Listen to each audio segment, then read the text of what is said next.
Un saludo cordial, mi nombre es Jinson Galair Coyahuaso Aguilar, de la materia de apreciación del arte y la cultura.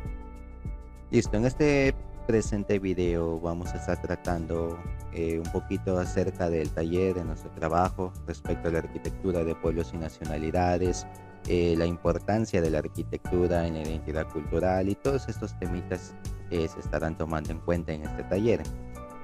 Bueno, respecto a nuestra agenda, primer punto tenemos lo que sería el registro y la bienvenida, hablando un poquito sobre la introducción del taller, sus objetivos, un poquito de la historia de la arquitectura, por allí una pequeña discusión acerca de la arquitectura tanto de aquí de Ecuador, de la cual hemos establecido esta investigación, la arquitectura de Ecuador, comparándola con la arquitectura de algún otro país y por allí sus conclusiones también.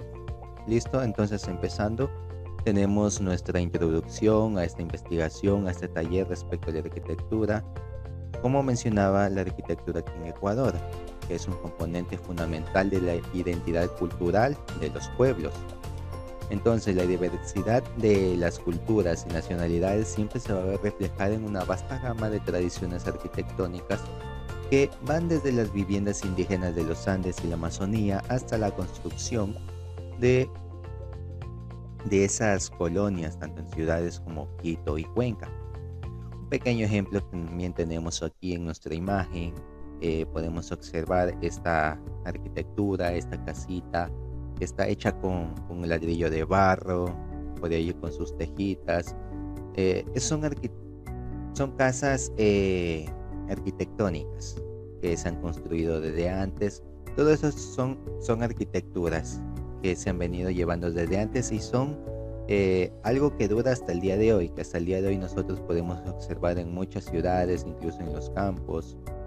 Eh, Esto es lo que nosotros llevamos presente, esas historias, esas tradiciones, esas culturas, desde antes lo llevamos presente también en el día de hoy, nuestro día a día. Y además también nosotros también destacamos esa relevancia de mantener viva esa herencia cultural, como mencionabas, esas tradiciones desde antes también las mantenemos vivas hasta el día de hoy, en especial aquí en Ecuador, como una conexión con el pasado, sino que también como una fuente de identidad y orgullo para esas generaciones presentes, en este caso para nuestros hijos, podríamos decir, ¿verdad? Que cuando nosotros tengamos en algún momento nuestros hijos, esas generaciones futuras, inculcarles a ellos también que no pierdan esto de lo que sería la tradición, la cultura, que se ha venido llevando desde antes, desde mucho antes hasta el día de hoy, que nunca se pierdan esas tradiciones, como por ejemplo aquí en la imagen observamos la Mama Negra, en la cual es una fiesta tradicional que siempre se celebra en lo que sería la ciudad de La Tacunga en este caso, ¿verdad? Entonces, la arquitectura tradicional no debe ser vista como ese vestigio del pasado, sino como una parte vital y dinámica de la cultura en la cual se sigue evolucionando día a día. Listo, entonces ha sido una pequeña introducción. También tenemos nuestros objetivos, en la cual va a ser comprender cómo esas distintas tradiciones arquitectónicas del país se han mantenido a lo largo del tiempo, analizar cómo esas tradiciones se han adaptado, resistido ante la influencia de la modernidad, evaluar cómo esas políticas de preservación patrimonial han influido en la conservación de este legado, discutir la importancia de la participación comunitaria, preservación de la propia arquitectura y explorar cómo la colaboración de los arquitectos o historiadores y comunidades pueden fortalecer esa identidad cultural. Listo, entonces respecto a nuestro taller, bueno, el taller inició también con la presentación de mis compañeros, los participantes, como es mi persona, Jinson Coyahuaso, el compañero Ronnie, la compañera Giovanna, el compañero Ángel Michel, quienes estarán también hablando acerca de este taller. Cada uno estará explicando su parte respecto al taller, a su investigación. Y mientras tanto, todos ellos nos hemos reunido también en alguna ocasión para discutir acerca de esta investigación, acerca de este taller, para poder llegar a un acuerdo. Entonces, hemos realizado la investigación acerca de Ecuador, la arquitectura de aquí de Ecuador, y en la que es en la discusión también se estará mencionando esa pequeña comparación de la arquitectura tanto de Ecuador como la de otros países. Listo, entonces ha sido la pequeña introducción respecto a este taller, agradeciéndoles mucho. Muy buenas, estimada ingeniera. Mi nombre es Michael Kenny Matamoros de Jarano.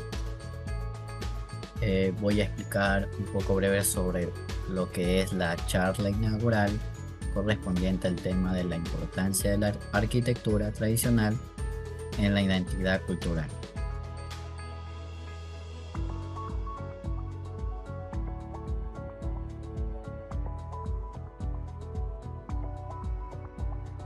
Como subtema tenemos un hecho interesante acerca del tema de la arquitectura tradicional dentro de la región Ecuador. En este caso, en hecho interesante tenemos lo que son las características que conlleva cada arquitectura. En este caso podemos ver en la siguiente diapositiva lo que es un hecho interesante, donde podemos visualizar a unas personas construyendo una infraestructura dentro de lo que es la región sierra. Podemos ver 4 puntos muy vitales que conllevan así el fortalecimiento de lo que es la identidad cultural. En ese caso tenemos lo que es la casa de adobe en la sierra, chozas de palma en la costa y en la Amazonía. Como en estas dos se aplican lo que son la construcción de chozas de palma y por último, y no menos importante, las haciendas coloniales. También podemos visualizar lo que es una historia cautivadora sobre aquella tradición o arquitectura que conlleva a fortalecer más la comunidad, la urbanización y la globalización a nivel nacional. Entonces, podemos ver en la imagen las representaciones mismas de lo que representa Ecuador. En este caso tenemos lo que en la parte derecha, lo que es la región costa, lo que en la parte de en medio representa lo que es la región sierra y la parte izquierda lo que representa la Amazonía. Entonces, en la arquitectura tradicional ha sido una diversidad cultural que ha crecido bastante sobre la preservación misma de la cultura del país, de Ecuador.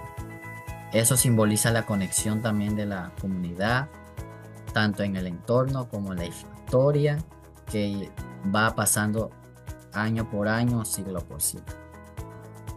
Ahora, si vemos la arquitectura, es algo vital porque eso mantiene lo que es la tradición, mantiene lo que es la identidad misma de cada pueblo o de cada región o de cada sitio. Entonces a eso es lo que podemos explicar sobre lo que conlleva esa historia que cautiva no solo una región sino todo el país. Muchas gracias, estimada ingeniera. Eso ha sido mi pequeña charla inaugural. Buenas tardes, ingeniera. Mi nombre es Ronnie Orlando Gillespie y voy a hablar sobre lo que es la historia y evolución de la arquitectura. Ecuador es un país que a lo largo de su historia ha adquirido una gran herencia arquitectónica. Está presente principalmente en los centros culturales de Quito, Cuenca y Guayaquil. Esto debido a que en estas ciudades se pueden observar ejemplos de arte colonial, como por ejemplo el bastión del voto nacional. Vamos a hablar de lo que es la evolución de la arquitectura en diferentes regiones. En la región costa comienza desde lo que es la cultura precolombina, con el uso de materiales como la palma y la caña guadúa, las cuales eran los materiales de construcción que eran usados para lo que es adaptarse al clima cálido y húmedo de la región. Con la llegada de los españoles se implementaron nuevos materiales de construcción como el adobe y la madera. Durante el siglo XIX y el siglo XX, en la ciudad de Guayaquil, pues tuvo un gran impacto lo que es el estilo neoclásico europeo. Hoy en la actualidad, en la región costa, pues la arquitectura se ha modernizado a tal punto de haber incluido materiales como lo que es el vidrio, el hormigón y el acero. Vamos a seguir con lo que es la arquitectura en la región sierra. Esta arquitectura es conocida pues por usar los materiales de su entorno. Para ello la cultura quitukara pues construía lo que eran sus viviendas con materiales como el adobe, mientras que sus centros ceremoniales los construía de piedra. Por otro lado, la cultura inca usaba grandes bloques de piedra sin la necesidad del uso del mortero. Esta arquitectura pues tuvo un gran cambio radical con la llegada de los españoles debido a que implementaron un estilo europeo y adoptaron lo que es el arte barroco, arte que era caracterizado por lo que es el uso, sus decoraciones en lo que es la piedra y la madera, que eran utilizados para las iglesias y los conventos. Un ejemplo claro de este estilo se encuentra presente hoy en la actualidad en nuestra cultura, que es lo que es la iglesia de San Francisco de Quito. Vamos a seguir con lo que es la arquitectura en la región amazónica. La arquitectura en esta región pues es caracterizada por las adaptaciones que ha tenido a su entorno. Por ejemplo, están presentes las viviendas elevadas sobre soportes de madera, las cuales pues ayudan a mantenerse protegidos de las inundaciones que hay en su zona y de igual manera de la fauna local. También es conocida por lo que es usar materiales locales, materiales que abundan en sus selvas, como por ejemplo el bambú, la madera y las hojas de palma, que por lo general son utilizadas en los techos de las viviendas. Ahora vamos a hablar de lo que son las influencias culturales y ambientales en el diseño y la construcción. Esto nos quiere decir que la arquitectura de cada región va a depender de sus necesidades culturales y ambientales, necesidades que pueden ser como los recursos naturales, el clima de la región y la conservación de tradiciones. Por ejemplo, en la región costal las viviendas se construyen con la finalidad de que se adapten al clima caluroso. Para ello se utilizan los recursos naturales, como por ejemplo materiales ligeros, que van a ayudar a lo que es a facilitar la ventilación. Por otro lado, en cuanto a la región sierra, debido a su clima frío, las viviendas son construidas con materiales que retienen el calor, como por ejemplo el adobe. Otra de las influencias importantes son la conservación de las tradiciones. Esto principalmente está presente en la sierra, debido a que hoy en la actualidad el país ha adquirido técnicas modernas de construcción. Sin embargo, en esta región sierra, pues se siguen realizando construcciones que llevan lo que son las tradicionales técnicas ancestrales, con el fin de pues conservar la tradición. Muchas gracias. Según lo que hemos visto, la arquitectura de nuestro país depende exclusivamente de las condiciones climáticas y depende también a lo largo de la historia por medio de la colonización, de las culturas de otros países que en el momento que nos vinieron a invadir o se asentaron en nuestro Ecuador, se dirigieron o distribuyeron a distintas provincias y estas provincias adoptaron su forma de ser, su ideología o su arquitectura. Basada principalmente en nuestros colonizadores, fueron uno de estos España, pero también tuvimos influencia como de Francia, de Italia, por estar cerca de Colombia. Después, en la época de lo que fue el minimalismo o el renacentismo, surgió también lo que fue la adaptación de culturas como Estados Unidos, y la mezcla de nuestras distintas culturas e ideologías con otros países generó 3 índices.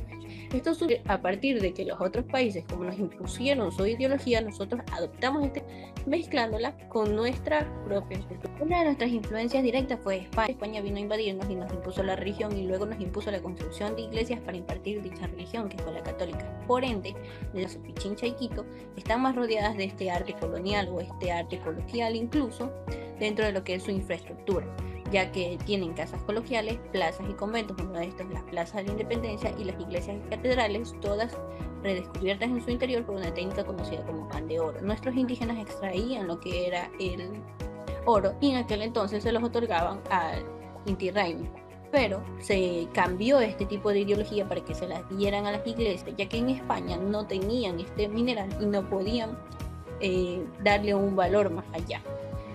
También tuvimos una influencia muy poco en lo que fue Francia e Italia. Francia con el neoclasismo e Italia con la arquitectura republicana. El neoclasismo principalmente se ve en lo que es el Palacio de Carondelet, puesto por las simetrías, la forma de las piedras, las columnas, todo debía ser en aquel entonces de tipo cuadrado. Y las decoraciones siempre eran por medio de adoquines, y podemos ver hasta el día de hoy las calles de Quito solo son, o en su mayoría, son adoquinadas. Incluso las casas tienen una estructura cuadrada pero amplia.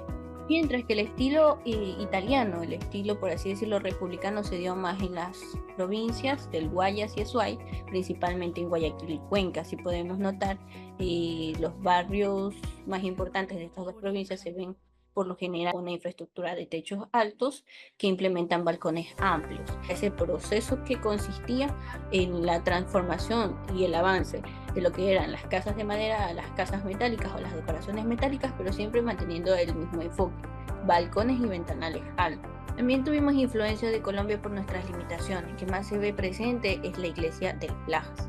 Está limitado entre Colombia y Ecuador, lo cual impone una mezcla de ambos territorios, de ambas culturas.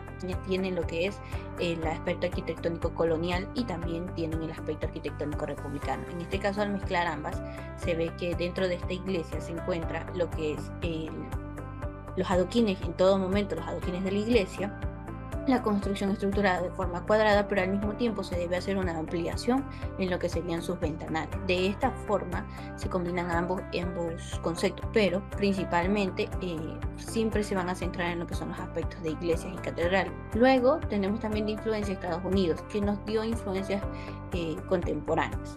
Esto nos podemos notar a través de los rascacielos y los edificios comerciales, que a pesar de que nuestro país no tiene el sistema del suelo desarrollado para poder soportar uno de estos, se trata de hacer adaptaciones en los edificios. Entre los rascacielos y edificios comerciales que tenemos, por ejemplo, serían, hace 50 años atrás, 14 pisos para el edificio Fantasía podría ser considerado un rascacielos, pero actualmente 36 pisos que se estarían manejando en los edificios, ya sea el Tornillo o un nuevo edificio que se va a construir, que es el Máximos, se está considerando un rascacielos.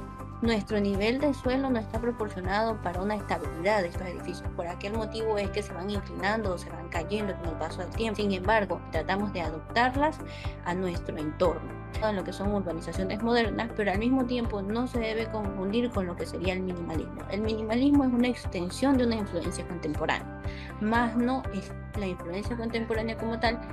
No se la debería confundir, puesto que el minimalismo se encarga del interior de la vivienda, más no de la parte externa o de la infraestructura. Ya que vimos cómo al Ecuador se le fue impuesta distintas formas de los países, tanto ideología como arquitectura y por ende su cultura, el Ecuador lo que hizo fue una mezcla entre lo que le dieron más lo que tenía, dando así tres distintos ejes de arquitectura, lo cual sería la arquitectura vernácula. Consistía en la mezcla de arquitecturas entre la indígena y la afroecuatoriana, incluyendo lo que son sus climas. Hubo también una parte en la que se desplazó tanto indígenas como afroecuatorianos en un valle conocido como el Valle del Chota, que es su nombre así porque es rodeado por el río Chota, pero al mismo tiempo su clima es frío. Entonces sus viviendas eran construidas con adobo, paja y bambú que protegían del frío, pero al mismo tiempo estaban o tenían una técnica conocida como palafitos, grandes edificaciones que dan a una altura límite para que en el momento que crezca el río o provenga una inundación nunca llegue a topar las bases de la casa. Entonces, mientras protege del frío, están protegidos al mismo tiempo del agua. Luego surgió lo que fue el mestizaje arquitectónico, que se basa en el estilo andino y colonial. Ya vimos que principalmente a la cultura indígena se le impuso la cultura colonial. Ya una vez que salieron de la esclavitud, lo que hicieron fue quedarse con ciertas influencias de la arquitectura colonial, más no con todo. Esto se ve porque la cultura indígena adoraba principalmente lo que era el dios Sol o el Inti Raymi. En el momento que hubo la colonización, tuvieron que cambiar drásticamente ese pensamiento. Una vez finalizada la esclavitud, lo que hicieron fue adoptar ciertas partes de ese pensamiento arquitectónico colonial y la adoptaron a su propia cultura indígena o andina, que se ve principalmente en lo que son las iglesias y los conventos, mezclando así ambos artes, consiguiendo físicamente por fuera iglesias con arquitectura colonial, todas rocosas, pero su simbología interna pertenece a lo que son los solsticios, o pertenecería a lo que es la cultura principal indígena o la cultura inca. Internamente también siguen manteniendo los agujeros en el techo que representarían la conexión directa con el dios Sol, y actualmente antes estaban considerado el altar de sacrificios y ahora estaría considerado el altar de adoración. Entonces cambiaron o adaptaron ciertos tipos de pensamiento al mismo tiempo que adaptaron su arte, o al mismo tiempo que adaptaron su arquitectura y su forma de escribir y construir las cosas. Aunque siguen manteniendo la misma creencia, la misma cultura y su mismo aspecto físico. Y luego tenemos el modernismo internacional, que sería el último, básicamente con pensamiento de racionalismo, minimalismo e innovación totalmente en lo que serían los edificios y en las urbanizaciones, principalmente dotadas, se ve desde en el interior de las viviendas, más no en su exterior. Su exterior puede estar con distintas formas de arquitectura, pero su interior siempre va a ser sencillo. Va a proceder de tendencias de tonos grises a blancos, no tonos coloridos, sino tonos más maderables con bastante iluminación y espacio, recubierto siempre de vidrio, y esto lo que va a promover es que el minimalismo interno se refleje incluso en el exterior. Estas casas son un poco, este tipo de arquitectura es un poco menos convencional a lo que estamos acostumbrados. No solo la técnica es nueva, sino que también promueve un tipo de construcción totalmente diferente. Actualmente estas casas estarán construidas por lo que serían máquinas CNC, por lo cual es como tipos de impresoras de concreto a nivel masivo, es decir, que no lleva muchas cosas, no debe contener muchos objetos, no puede contener un número máximo de personas, sino más bien un número limitado de 3 a 4 personas, y su estructura por lo general suele ser frágil. Entonces sus edificaciones tienden a ser modernas, minimalistas, con un enfoque óptico realmente llamativo, pero no llegan a ser óptimas, y nuestro país, que es un país sismotectónico, no llega a plantearse totalmente este concepto y no lo podemos verificar realmente porque no lo vemos como una forma útil o una forma correcta de vida o de vivienda. El Ecuador desde sus inicios fue un país realmente conservador, tradicionalista y familiar, el cual a partir de la esclavitud fue adoptando distintos patrones y hasta el día de hoy lo tenemos. En la actualidad, un saludo y bienvenida a la discusión sobre la preservación de la arquitectura tradicional en la era moderna. Mi nombre es Ángel Gómez y pertenezco al grupo número 5. Entonces, para empezar vamos a realizar una pequeña discusión sobre este tema y luego tendremos unas pequeñas conclusiones. Entonces, podríamos discutir sobre la arquitectura tradicional, que ahora están rodeados más de arquitectura moderna, como es el caso de por ejemplo, el metro de Quito. Tenemos edificaciones que son más verticales que horizontales, también que corresponden igual a una estética, ¿no?, que sean bonitas, por así decirlo. Pero esta arquitectura también nos ayuda, ¿no?, más a economizar el espacio, a tener mejor distribución del espacio, ¿no?, tanto por la verticalidad, ya que aquí al cada pueblo, al cada ciudad irse haciendo cada vez más grande y más poblada, vamos a necesitarle más espacio para que la gente pueda vivir. Por lo tanto, la arquitectura moderna nos ayuda haciendo que sean más habitables, ¿no?, haya más espacio para poder habitar estas ciudades, y también en este caso, como es el metro, para la movilidad del mismo. Entonces la arquitectura moderna también es muy importante dentro del ámbito de la arquitectura de cada pueblo, ¿no? También vamos a ver aquí, dentro de lo que podría ser la cultura tradicional, es la arquitectura colonial que tenemos en nuestro Ecuador, que son, por ejemplo, aquí tenemos la iglesia de la Basílica, está en Quito. Aquí en Cuenca, que es la Catedral de la Inmaculada Concepción, ¿no?, que se encuentra, como decíamos, en Cuenca. Eso también pertenece a un tipo de construcción que ya es una mezcla de estilos europeos e indígenas, ¿no? Se basa en el estilo renacentista. Esto viene a darse por el sincretismo que existió cuando colonizaron los españoles, en este caso sería el Ecuador. Se dio este sincretismo, ¿no?, donde se trataba de mezclar la cultura. Por ejemplo, el dios que ellos tenían lo mezclaron con los dioses que tenían los indígenas, por lo cual se genera este sincretismo, ¿no?, para poder adaptar las costumbres de los españoles con los indígenas, y que sea menos invasivo, por así decirlo, que se pueda adaptar más rápido, mezclando, que ese sería el sincretismo, las culturas. De esa manera se genera este estilo, ¿no? Este estilo está en la arquitectura colonial. Entonces, dentro de lo que tenemos ya la arquitectura tradicional, lo que nos damos cuenta es que siempre se basa en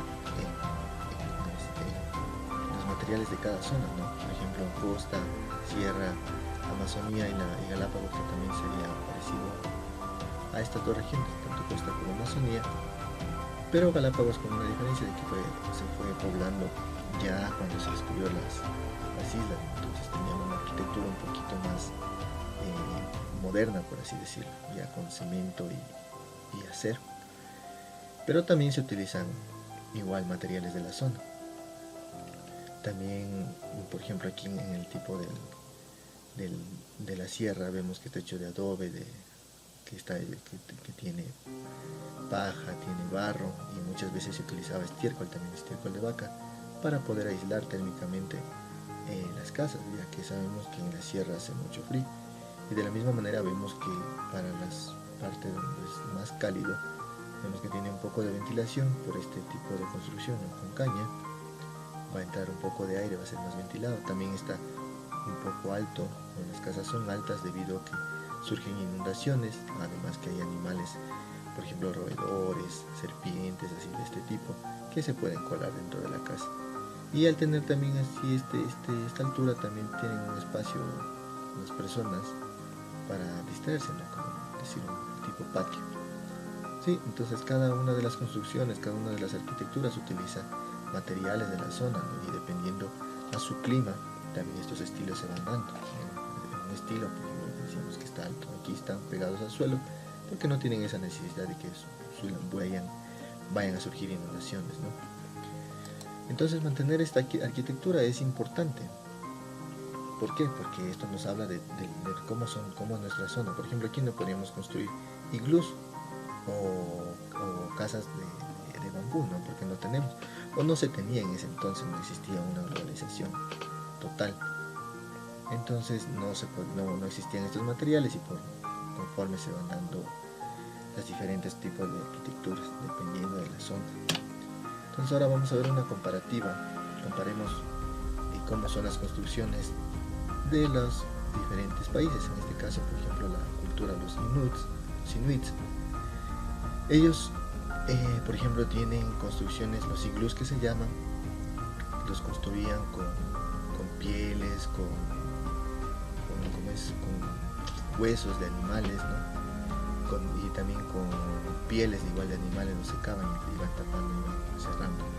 Este iglú pertenece más a uno de esos iglús que iban construyendo cuando iban, digamos, de casas, iban medio lejos, eran como improvisados este tipo de iglús, pero igual mantenían una construcción. En este caso utilizaban la nieve y algunos otros materiales que encontraban, y la construcción particular es que aquí tenía una entrada, iban para abajo, volvía a subir, y la entrada se mantenía más abajo que la parte donde ellos iban a permanecer.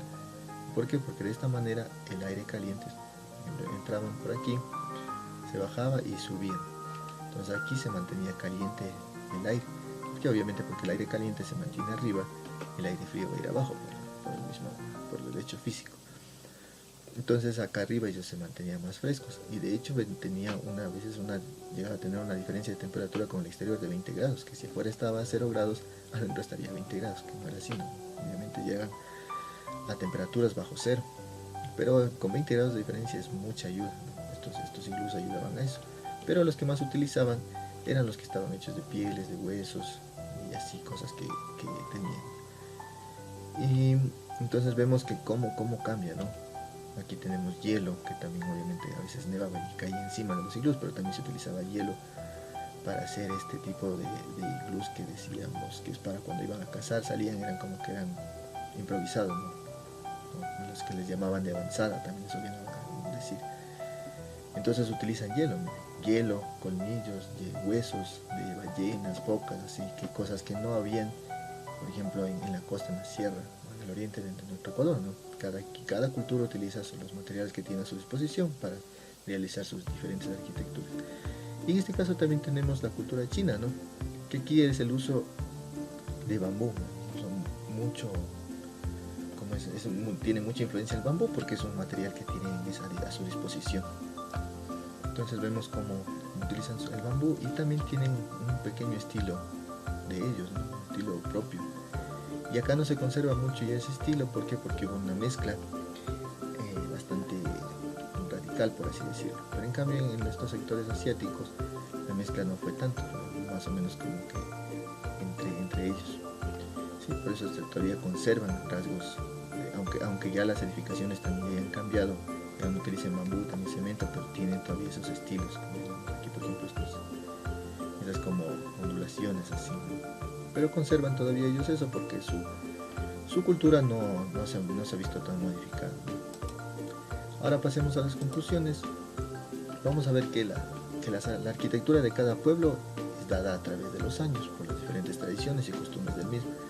Vamos a ver que conforme vaya pasando el tiempo, las tradiciones a veces cambian, se modifican, las costumbres de la misma manera, también dado por el espacio, el pueblo, nuevos conocimientos. Por ejemplo, al inicio tal vez solo tapaban con ramas y ya tenían una arquitectura para sus hogares, para sus viviendas.